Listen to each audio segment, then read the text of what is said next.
Hello everyone and welcome back to Simulogical, and today we'll be performing a simulation to see the deflection on a straight beam and that of a ribbed beam.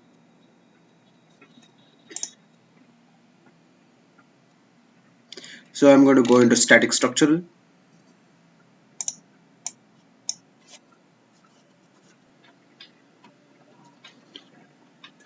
and in engineering materials.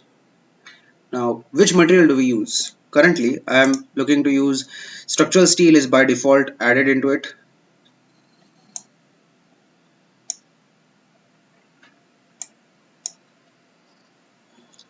I think so it will be more than enough for general materials.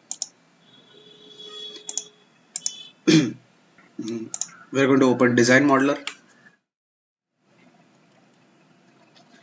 In here I'm going to choose the XY plane. On the XY plane, let us have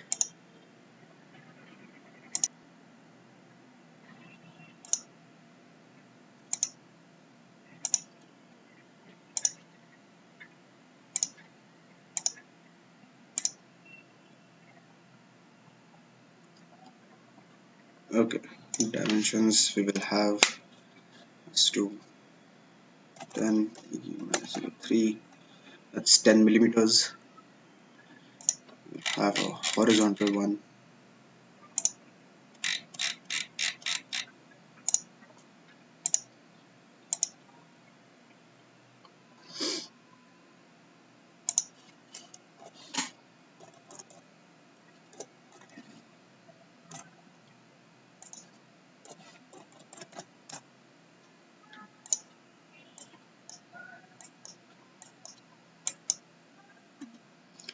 So modeling is now go to millimeters. Extrude.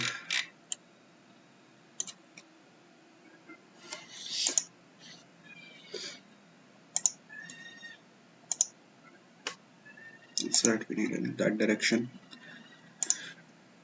And the beam length will be 100 millimeters. So there we have it.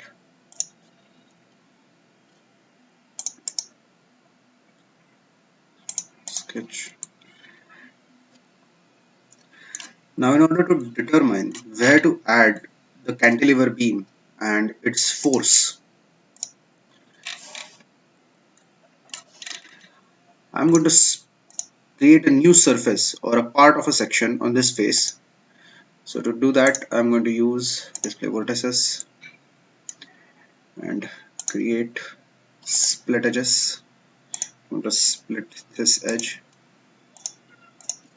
at 0.9 and generate. Okay, it's at that other end, so 0.1. Let us make it even smaller. So 5, generate. And then tools, face split.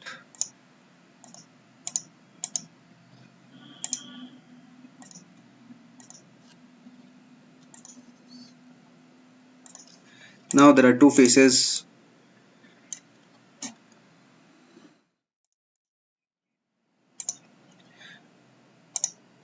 I have opened the mechanical, and so in this we can see there's only one geometry. Now for solid we have structural steel as we intended to. Now mechanical, let us just generate a simple mesh and see how it's actually meshing the entire body. Okay, it's a very coarse mesh. We only have very coarse mesh, so let's change it to about 10 millimeters. Let's say 2 millimeters. 2 millimeters. 10 will be the side. Okay, much better. One. The more finer mesh that I will generate, the more better the results will be. So I'm trying the best as to go as low as possible. But one thing should also remember is that lower mesh size that I use, the computational expense also increases a lot. So again we have here, these all are not a problem. That's fine. Let's see if we can go. Okay, we have 17,000, almost 18,000 elements, 18,000 nodes. That's fine. This should be fine enough. So for analysis, we will insert a fixed support for the back face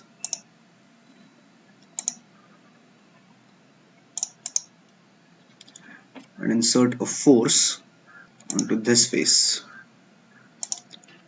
Right. So we have force of say 20 newtons. Okay, we need to change direction, and that's it. We can see that there is a, it's a ramped force. We'll leave it at default as that, and let's continue with this. So in solution, I need deformation, I need total deformation, I need strain, I need equivalent 1 measure stress, I need stress, so equivalent. With this, I'll just click solve. So it is done solving. Let us see the results. Okay, now let's watch total deformation. Okay, so you can see that it has deformed quite a bit.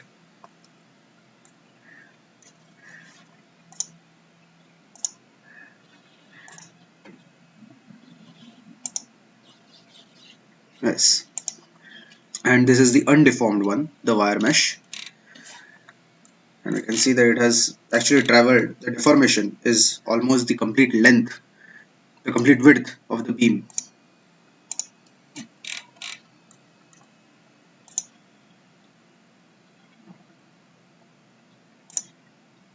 Yes, so this is the undeformed model, and this is the deformed model.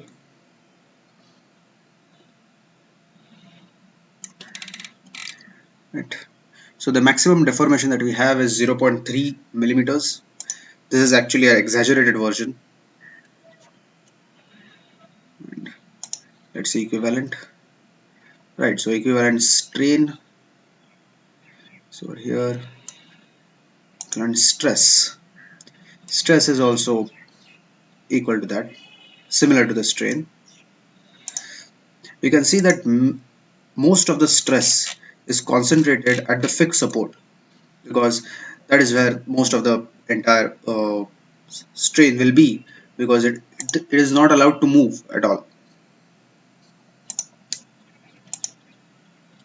Magnet contour. Yes, so we can see that the edges are showing quite the high stress.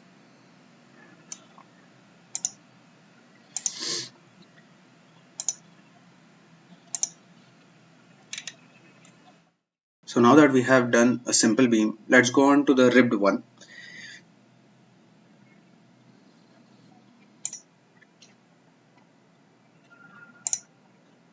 So now we'll make the ribbed geometry. Just like in the simple beam case, we'll first make, let's set units to millimeters, use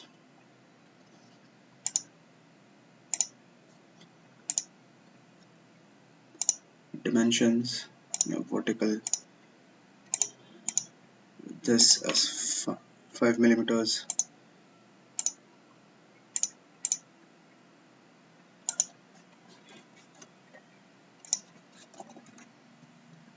10 millimeter, modeling, let us extrude that,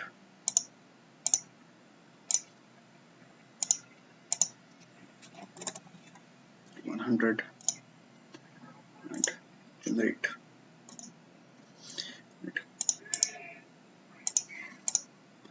Now in order to make the rib, let us take the sketch on the YZ plane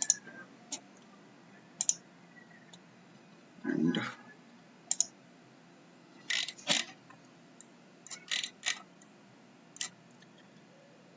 sketching.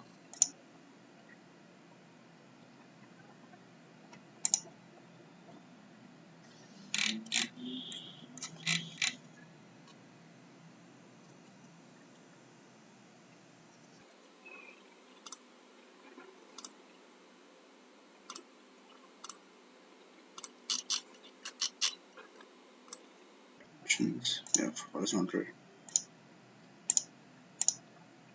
This will be 5.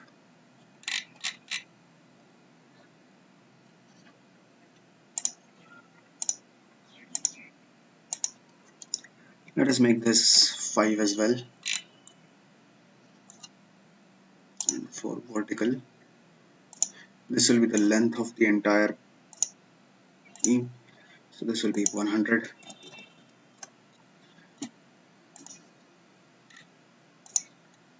So in modeling, we'll extrude this. Apply. We have direction as right, but this will only be 10 millimeters. We'll generate. We can see that as both the extrudes were at body, they have combined to form a single solid.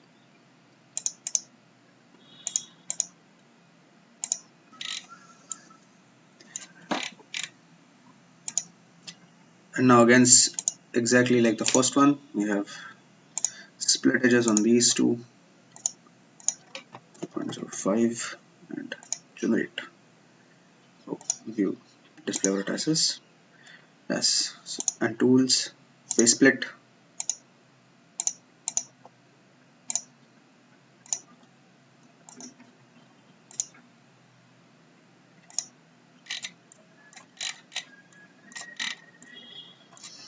Right, so we have one face to apply the force and the other is just left at that.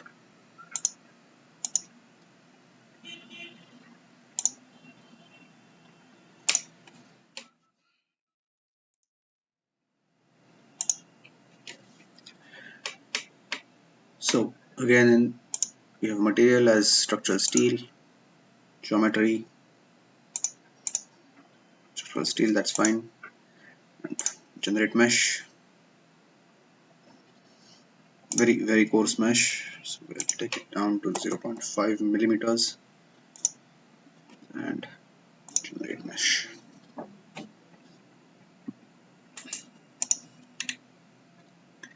Now we can see that the number of elements and nodes have increased by quite a lot, and that's because we have that much body to mesh. So we'll have fixed support to the back face,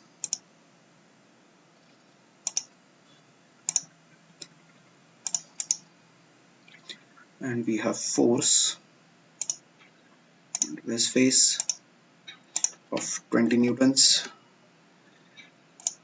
We'll have a downward acting force. It's downward acting. By default it will be ram force, so let's keep it at that.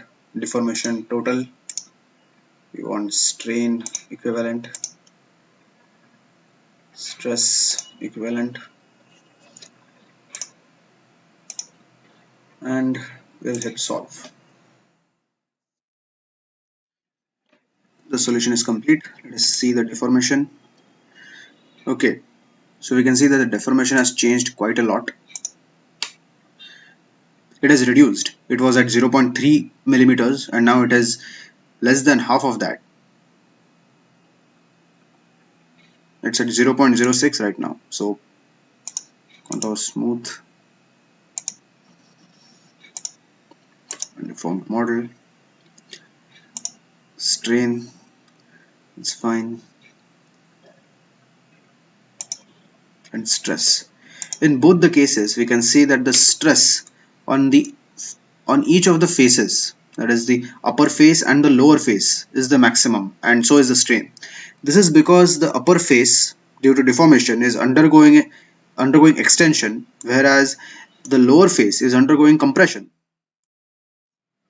Okay guys, so we have successfully simulated the deflection by a simple beam and that by a ribbed beam. So, and it is clear that a ribbed beam will deform least from both the cases, because the shape of it allows in such a way, doesn't allow its deformation. Hence we can see ribs in our day-to-day life, such as under the bookshelves where we use to hold up the plank. Even there we can see ribs and are used in many aspects. So thank you.